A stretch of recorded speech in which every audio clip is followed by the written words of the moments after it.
So ಲೈಫಲ್ಲಿ ನಿಮ್ಗಂತ ನಿಮಗೆ ಬೇಕಾಗಿಯೇ ನೀವು ಮಾಡ್ಕೊಳೋದು ಏನಾದರೂ ಒಂದು ಇದ್ರೆ ಏನದು?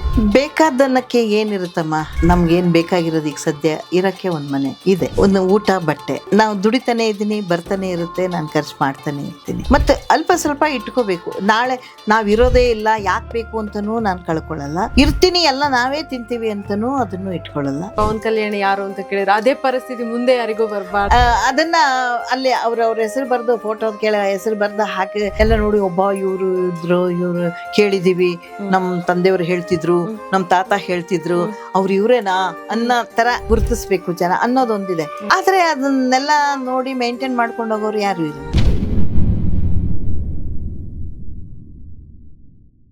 ಯಾವತ್ತು ಸಾಕಪ್ಪ ಈ ನಾಟಕ ಅನ್ನೋದೇ ಬೇಡ, ನಾನು ಬೇರೆ ಲೈಫಲ್ಲಿ ಲೀಡ್ ಮಾಡ್ತೀನಿ ಅಂತ ತೀರ್ಮಾನ ತಕೊಳ್ಳೇ ಇಲ್ವಾ? ಇಲ್ಲ, ನನ್ಗಿದೇ ಲೈಫ್.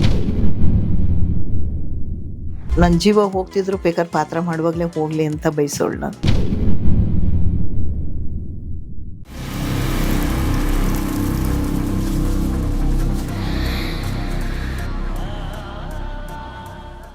ಅಮ್ಮ, ಈಗ ಸಮಾಜ ಸೇವೆ ಅದ್ರ ಬಗ್ಗೆ ಎಲ್ಲ ಹೇಳಿದ್ರಿ, ಕಾಲ್ ಭಾಗ ನಾನು ನನಗಂತ ಇಟ್ಕೋತೀನಿ ಅಂತ ಹೇಳಿದ್ರಿ. ಸೊ ಲೈಫಲ್ಲಿ ನಿಮ್ಗಂತ ನಿಮಗೆ ಬೇಕಾಗಿಯೇ ನೀವು ಮಾಡ್ಕೊಳೋದು ಏನಾದರೂ ಒಂದು ಇದ್ರೆ ಏನದು? ಬೇಕಾದನ್ನಕ್ಕೆ ಏನಿರುತ್ತಮ್ಮ, ನಮ್ಗೇನು ಬೇಕಾಗಿರೋದು ಈಗ ಸದ್ಯ ಇರಕ್ಕೆ ಒಂದು ಮನೆ ಇದೆ, ಒಂದು ಊಟ ಬಟ್ಟೆ. ನಾವು ದುಡಿತಾನೆ ಇದ್ದೀನಿ, ಬರ್ತಾನೆ ಇರುತ್ತೆ, ನಾನು ಖರ್ಚು ಮಾಡ್ತಾನೆ ಇರ್ತೀನಿ ಅಲ್ವಾ. ಮತ್ತು ಅಲ್ಪ ಸ್ವಲ್ಪ ಇಟ್ಕೋಬೇಕು. ನಾಳೆ ನಾವಿರೋದೇ ಇಲ್ಲ, ಯಾಕೆ ಬೇಕು ಅಂತನೂ ನಾನು ಕಳ್ಕೊಳ್ಳಲ್ಲ. ಇರ್ತೀನಿ, ಎಲ್ಲ ನಾವೇ ತಿಂತೀವಿ ಅಂತನೂ ಅದನ್ನು ಇಟ್ಕೊಳ್ಳಲ್ಲ. ಎಷ್ಟು ಅಷ್ಟು ಇಟ್ಕೊಂಡು ಸ್ವಲ್ಪ ಸ್ವಲ್ಪ ಎಷ್ಟೆಷ್ಟಾಗುತ್ತೆ ಅಷ್ಟನ್ನ ನಾನು ಒಂಚೂರು ಸಮಾಜ ಸೇವೆಗೆ ಮಾಡ್ತಾ ಇರ್ತೀನಿ. ದುಡಿಲಿಕ್ಕೆ ಆಗಲ್ಲ ಅನ್ನೋ ಪರಿಸ್ಥಿತಿ ಬಂದಾಗ ಬೇಕಲ್ಲಮ್ಮ ನಿಮ್ಗೂ? ಅವಾಗ ಒಂದು ಸ್ವಲ್ಪ ಅಲ್ಪ ಸ್ವಲ್ಪ ಇಟ್ಟಿರ್ತೀವಲ್ಲಮ್ಮ, ಇಟ್ಟಿರ್ತೀನಿ. ಹೀಗೆಲ್ಲ ಕೊರೋನಾ ಒಂದು ಪಾಠ ಕಲಿಸಿದೆ ಪಾಠನ. ಆ ಟೈಮ್ನಲ್ಲಿ ಎಷ್ಟು ತೊಂದರೆ ಆಯಿತು ಗೊತ್ತಾ ನನಗೆ. ಬ್ಯಾಂಕ್ನಲ್ಲಿ ಇದ್ದಿದ್ದ ಅಮೌಂಟ್ ಎಲ್ಲ ತೆಗೆದು 1 ಲಕ್ಷದ ಚಿಲ್ಲರೆ ಇತ್ತು. ಇರಲಿ, ತುಂಬ ಜನಕ್ಕೆ ತೊಂದರೆ ಇತ್ತಲ್ಲ. ನಮ್ಮ ರಂಗಭೂಮಿ ಕಲಾವಿದರಿಗೆ ಒಂದು ಸ್ವಲ್ಪ ಅವ್ರಿಗೊಂದು 1000 ಇವ್ರಿಗೊಂದು 1000 ಅಂತ ಬ್ಯಾಂಕಿಗೆ ಹಾಕಿಸ್ಬಿಟ್ಟೆ. 1 ಲಕ್ಷದಲ್ಲಿ ನೀವು ಹಾಕಿಸ್ಬಿಟ್ಟೆ. ಆಮೇಲೆ ನನ್ನ ಹತ್ರ ಖಾಲಿ ಆಯಿತು. ಆಮೇಲೆ ನಮಗೆ ಯಾರೋ ಕೊಡೋಕೆ ಬಂದವ್ರಿಗೆ ಅವರೇ ಹೇಳೋದು, ಅವ್ರಿಗೆ ಏನು ಕಡಿಮೆ ಐತ್ರಿ, ಅವರೇ ಎಲ್ರಿಗೂ ಕೊಡ್ತಾ ಇದ್ದಾರೆ.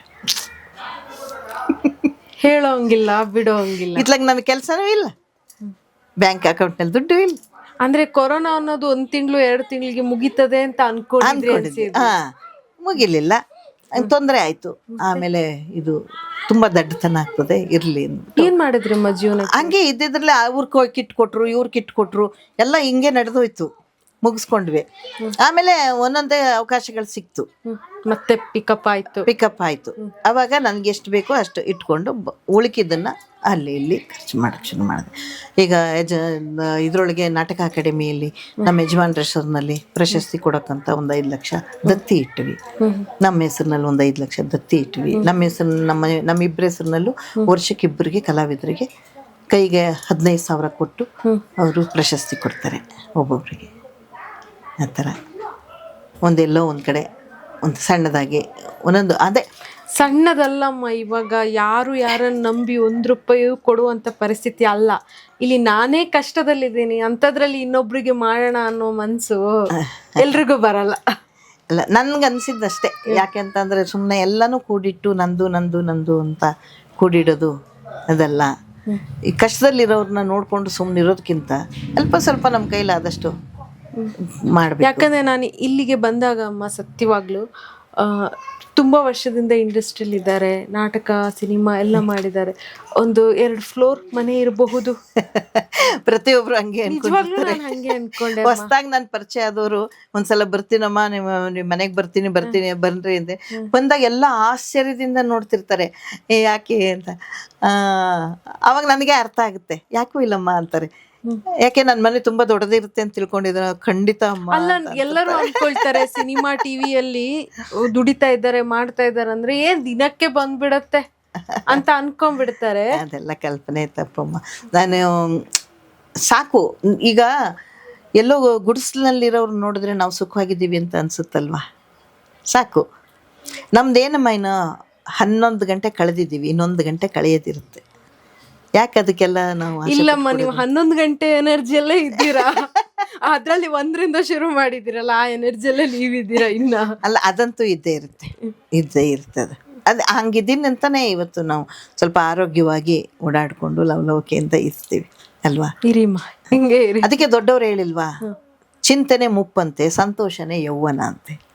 ಯಾವತ್ತು ನಗ್ನಗ್ತಾ ಇದ್ದು ಬಿಟ್ರೆ ಎಲ್ಲರ ಎದುರು ಕಣ್ಣಿಗೂ ನಾವು ಒಳ್ಳೆ ಚೆನ್ನಾಗಿ ಕಾಣಿಸ್ತೀವಿ, ನೋವಿರಲ್ಲ, ನಾವು ನಕ್ಕು ಇನ್ನೊಬ್ರನ್ನು ನಗಿಸ್ತಿರ್ತೀವಿ. ಆದ್ರೆ ಮನ್ಸಲ್ಲಿ ಒಂದು ಸೈಡ್ ಅದು ಎಲ್ಲರಿಗೂ ಇರೋದೆ, ಯಾರಿಗಿರಲ್ಲ. ಎಂತೆಂಥ ದೊಡ್ಡ ಶ್ರೀಮಂತರಿಗೂ ನೋವಿರುತ್ತೆ, ಇನ್ನು ನಮಗಿರಲ್ವಾ? ದುಡ್ಡಿಂದನೆಲ್ಲ ಆಗೋದಿಲ್ಲ ಅಲ್ಲ. ಆಗಲ್ಲ, ದುಡ್ಡಿಂದ ನೆಮ್ಮದಿ ಸಿಗಲ್ಲ. ಇವತ್ತು ನಾವು ಅಷ್ಟು ದುಡ್ಡು ಇಟ್ಕೊಂಡು ಸಂತೋಷವಾಗಿರ್ತೀವಲ್ಲ, ಒಬ್ಬರು ಎದುರುಗಡೆ ನಮ್ಗೆ ತುಂಬ ಇಷ್ಟದಿಂದ ನಗ್ತಾ 4 ಮಾತಾಡ್ತಾರಲ್ಲ, ಅದು ಎಷ್ಟೋ ಮನುಷ್ಯಕ್ಕೆ ಖುಷಿ ಕೊಡುತ್ತೆ. ಆ ದುಡ್ಡು ಅಷ್ಟು ಖುಷಿ ಕೊಡಲ್ಲ ನಮಗೆ ಯಾವತ್ತು ಅಲ್ವಾ. ಇದೆಲ್ಲ ಆಡಂಬರ. ದೊಡ್ಡ ಮನೆ ಬೇಕು, ಕಾರ್ ಬೇಕು, ಇದು ಬೇಕು ಅಂತ ನಾವು ಆಸೆ ಪಡೋದು ದೊಡ್ಡದಲ್ಲ. ಇದ್ದಿದ್ರಲ್ಲೇ ಖುಷಿ, ಇಷ್ಟೇ ಲೈಫ್ ಅನ್ನೋದು. ಅಷ್ಟೇ. ಮುಂದಿನ ಯೋಜನೆಗಳು ಏನೇನಿದೆಯಮ್ಮ? ಈಗ ಮುಂದೆ ನಾನೇನೋ ಮಾಡಬೇಕು ಅಂತೀನಿ. ಅಲ್ಲ, ಅಂಥದ್ದು ಇದೆ, ತುಂಬ ಇದೆ. ನಾವೊಂದು ಇದು ಮಾಡಬೇಕು ಅಂತ ಮಾಡಿದೆ ನಾನು. ಏನಪ್ಪ ಅಂದರೆ ಅದಕ್ಕೇನಂತಾರಪ್ಪ, ಎಲ್ಲ ಒಂದು ಮ್ಯೂಸಿಯಂ ಥರ ಮಾಡಬೇಕು. ಮ್ಯೂಸಿಯಂ ಥರ ಮಾಡಿ ಹಳೆ ಲೇಖಕರು, ಹಳೆ ಸಂಗೀತಗಾರರು, ಹಳೆ ನಟರದು ಎಲ್ಲರದು ಒಂದೊಂದು ಫೋಟೋ ಹಾಕಬೇಕು. ಯಾಕಂದರೆ ಮುಂದಿನ ಪೀಳಿಗೆಗೆ ಇಂತಿಂಥ ಕಲಾವಿದರು ಇದ್ರು. ಅಂದ್ರೆ ನೀವೀಗ ನನ್ನ ಹತ್ರ ಪವನ್ ಕಲ್ಯಾಣ್ ಯಾರು ಅಂತ ಕೇಳಿದ್ರಿ, ಪವನ್ ಕಲ್ಯಾಣ್ ಯಾರು ಅಂತ ಕೇಳಿದ್ರಿ, ಅದೇ ಪರಿಸ್ಥಿತಿ ಮುಂದೆ ಯಾರಿಗೂ ಬರಬಾರ್ದು ಅಲ್ವಾ. ಅದನ್ನ ಅಲ್ಲಿ ಅವ್ರ ಹೆಸರು ಬರೆದು ಫೋಟೋ ಹೆಸರು ಬರೆದು ಹಾಕಿ ಎಲ್ಲ ನೋಡಿ, ಒಬ್ಬ ಇವರು ಕೇಳಿದೀವಿ, ನಮ್ಮ ತಂದೆಯವರು ಹೇಳ್ತಿದ್ರು, ನಮ್ಮ ತಾತ ಹೇಳ್ತಿದ್ರು, ಅವ್ರು ಇವರೇನಾ ಅನ್ನೋ ಥರ ಗುರುತಿಸ್ಬೇಕು ಜನ ಅನ್ನೋದೊಂದಿದೆ. ಆದರೆ ಅದನ್ನೆಲ್ಲ ನೋಡಿ ಮೇಂಟೈನ್ ಮಾಡ್ಕೊಂಡು ಹೋಗೋರು ಯಾರು ಇರಲ್ಲ. ಎನರ್ಜಿಯಲ್ಲಿ ಇದ್ದೀರಲ್ಲಮ್ಮ. ನಾವು ಎನರ್ಜಿನ ಎಷ್ಟು ದಿವಸ ಇರ್ತೀವಿ? ಒಬ್ಬ ಮನುಷ್ಯನ್ಗೆ ಈಗ ನಮ್ಮಷ್ಟು ಇನ್ನು ಮುಂದಿನ ಪೀಳಿಗೆಯವರು ನಮ್ಮಷ್ಟು ಏಜ್ ಆಗ ತನಕ ಇರ್ತಾರೋ ಇಲ್ವೋ ಗ್ಯಾರಂಟಿ ಇಲ್ಲ. ನಾವಿರೋದೇ ಹೆಚ್ಚು, ಅದು ನಿಜ ಅಲ್ವಾ.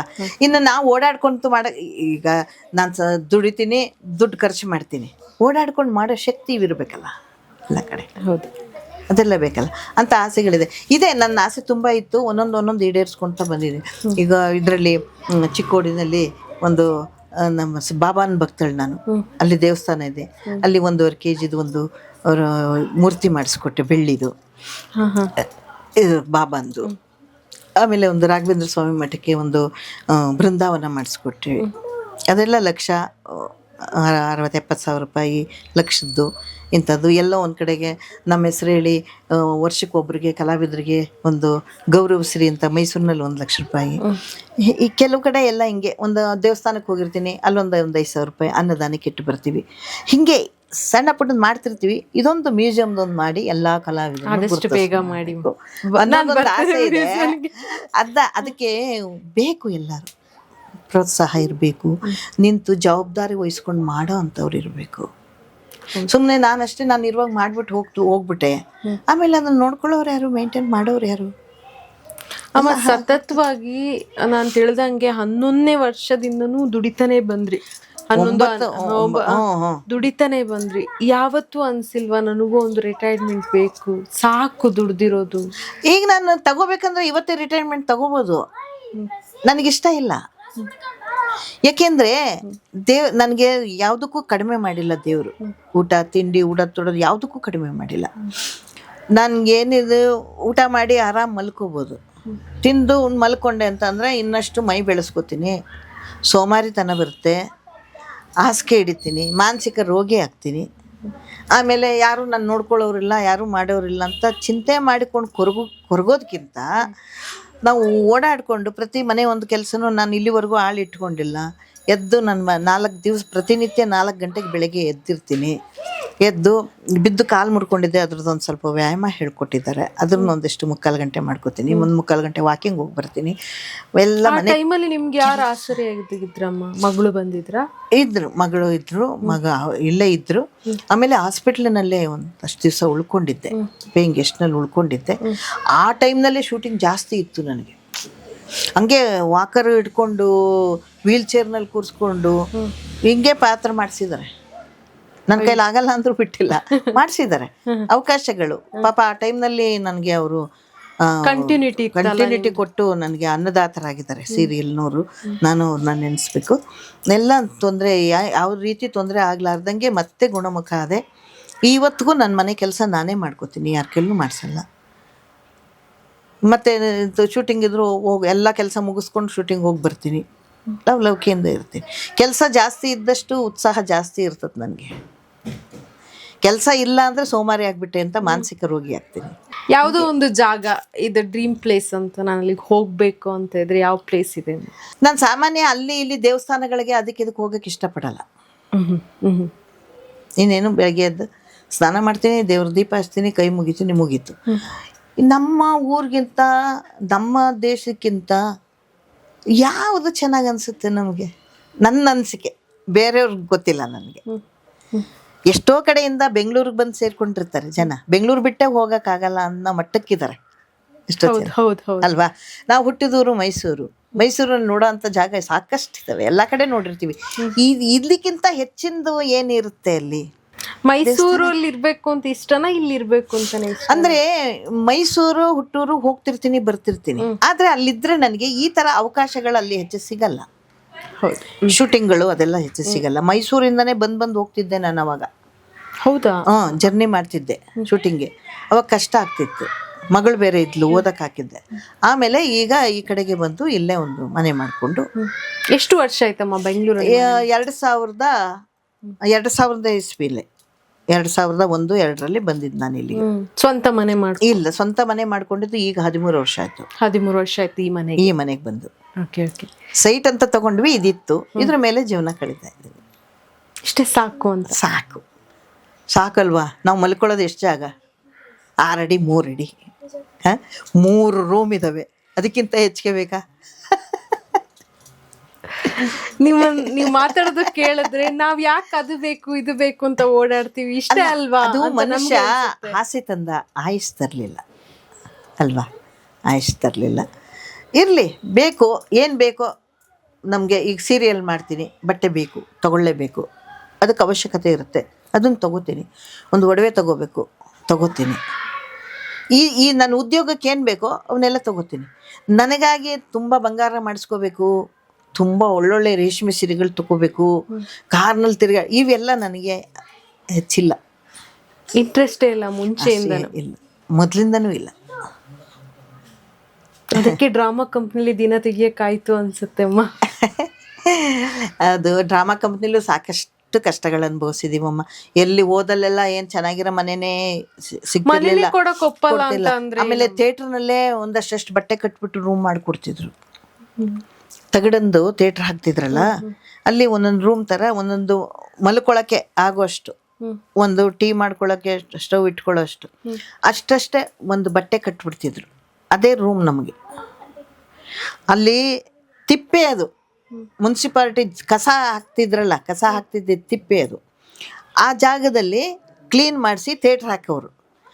ಆ ಮಣ್ಣಿನ ನೆಲದಲ್ಲಿ ನಾವು ಸಗಣಿ ನೀರು ಹಾಕಿ ಅದನ್ನೆಲ್ಲ ಸಾರಿಸ್ಕೊಂಡು ಅಲ್ಲಿ ಮಲ್ಕೊಳ್ಳೋಕ್ಕೆ, ಟೀ ಮಾಡ್ಕೊಂಡು ಕುಡಿಯೋಕ್ಕೆ ವ್ಯವಸ್ಥೆ ಮಾಡ್ಕೋತಿದ್ವಿ. ಯಾವತ್ತು ಸಾಕಪ್ಪ ಈ ನಾಟಕ ಅನ್ನೋದೇ ಬೇಡ, ನಾನು ಬೇರೆ ಲೈಫಲ್ಲಿ ಲೀಡ್ ಮಾಡ್ತೀನಿ ಅಂತ ತೀರ್ಮಾನ ತಗೊಳ್ಳೇ ಇಲ್ವಾ? ಇಲ್ಲ, ನನಗಿದೇ ಲೈಫು. ನನ್ನ ಜೀವ ಹೋಗ್ತಿದ್ರು ಬೇಕಾದ್ರೆ ಪಾತ್ರ ಮಾಡುವಾಗಲೇ ಹೋಗಲಿ ಅಂತ ಬಯಸೋಳು ನಾನು. ಅದಕ್ಕೆ ಅಲ್ವಾ ನಾನು ಏನಕ್ಕೂ ಸಂಕೋಚ ಪಟ್ಕೊಳ್ಳಾರ್ದೆ ಲಂಗ ಇದು ಹಾಕೊಂಡೆಲ್ಲ ರೀಲ್ಸ್ ಮಾಡಿ ನೋಡಿರ್ಬೇಕು. ನೋಡಿದೀನಿ, ಮುದ್ದಾಗಿ ಕಾಣ್ತಾ ಇದ್ರಿ, ನೋಡಿದೀನಿ ನಾನು. ಒಟ್ಟಿನಲ್ಲಿ ನಾವು ಕಲಾವಿದರಾಗಿರೋದ್ರಿಂದ ನಾವೆಲ್ಲ ನೋವು ಮರೆಯೋಕ್ಕೆ ಸಾಧ್ಯ. ಒಂದು ಹಾಡ್ತಾ ಕೂತಿರ್ಬೋದು, ಮರಿತೀವಿ ಅಲ್ವಾ? ನಮ್ಮದು ಆವಾಗಿನ ಪಾತ್ರಗಳು ನೆನೆಸ್ಕೊಳ್ಳೋದು, ಒಂದು ಹಾಡು ಹೇಳ್ಕೊಂತ ಕೂರೋದು, ಏನೋ ಮಾಡಿಕೊಂಡು ಮರಿತೀವಿ. ಎಲ್ಲರಿಗೂ ನೋವು ಮರೆಯೋಂಥ ಶಕ್ತಿ ಎಲ್ರಿಗೂ ಇರಲ್ಲ. ನಿಮ್ಮಷ್ಟಿರಲ್ಲ. ಇರಲ್ಲಮ್ಮ. ನಿಜವಾಗ್ಲೂ ಇರಲ್ಲ. ಅಲ್ಲಿ ಹೋದ್ ದೊಡ್ಡ ಹಾರ ತಗೊಂಡು ಹೋಗಿದ್ದೀವಿ, ನಮ್ಮ ಅಳಿಯನ ಕೈಲಿ ಹಾರ ಐತೆ, ಅಲ್ಲಿ ಒಳಗಡೆ ಬಿಡಕ್ಕೆ ಯಾರು ಬಿಡ್ತಾ ಇಲ್ಲ.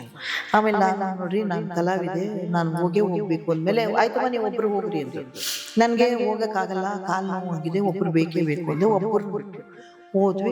ಮುಖ ನೋಡ್ಕೊಂಡೆ ಬಂದೆ. ಆಹಾರ ನಮ್ಮ ಅಳಿಯನ ಕೈಲಿ ಇದ್ದಿತ್ತು, ಅದನ್ನ ತಗೊಂಡು ಬಂದು ಇಲ್ಲಿ ರಾಜ್ಕುಮಾರ್ ಅವ್ರ ಸಮಾಧಿಲಿ ತಂದು ಮಣ್ಣು ಮಾಡ್ತಾರೆ ಬೆಳಿಗ್ಗೆ ಅಂತ ಸುದ್ದಿ ಆಗಿತ್ತಲ್ಲ, ಅಲ್ಲಿ ಬಂದಾಗ ದೊಡ್ಡ ದೊಡ್ಡ ಕಟೌಟ್ ಹಾಕಿದ್ರು. ಅವ್ರಿಗೆ ಹೇಳ್ಕೊಂಡು ಆ ಹಾರನ ಅಲ್ಲಿಗೆ ಹಾಕಿಬಿಟ್ಟು ಮನೆಗೆ ಬಂದೆ. ಬೆಳಿಗ್ಗೆ ನಮ್ಮ ಇವ್ರದ್ದು ಪೂಜೆ ಇತ್ತು, ಜೊತೆಗೆ ಆ ಫೋಟೋ ಇಟ್ಬಿಟ್ಟು